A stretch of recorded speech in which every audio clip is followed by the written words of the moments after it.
Well, welcome to a brand new series here over on What Abby Wore called Making My Dream Wardrobe.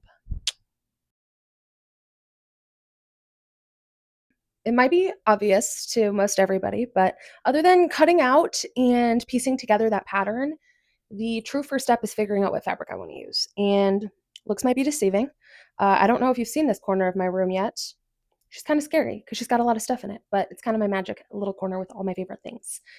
So, that being said, we're going to go through my fabric stash, which is huge, and figure out if I have the right fabric for this magical, beautiful project. Alrighty, let's get into the horrors, shall we? I think I have 3 contenders. Sounds like chicken tenders. Sorry, brain. Clearly, I'm hungry. But I have 3 different pieces of fabric that I think I might be able to use for this fabric.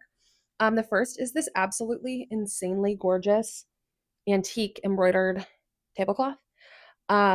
After looking at the pattern again and noticing I need about like 2.5, 3 yards, I fear she's not going to be the one. The other two, this one looks dingy because I washed it with the blue fabric I also got while I was there. But this is some Swiss dot I got from Tissu Ren in Paris. Um, this one is just like a plain Swiss dot. It has light draping. I think this might be a pretty contender.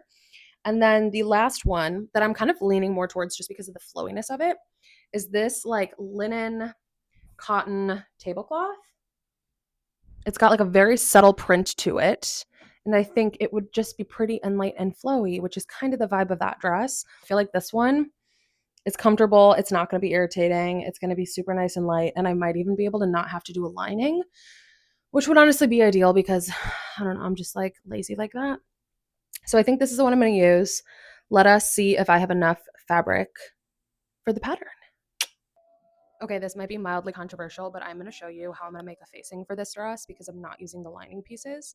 So basically what I'm going to do is I am going to cut this paper pattern across here as evenly as I can on both the front and the back pieces.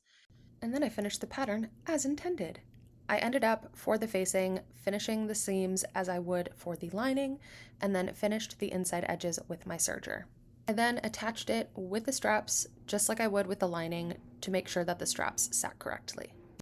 Also, one pro tip with gathers, always iron them out after you've gathered them so that they sit super beautifully.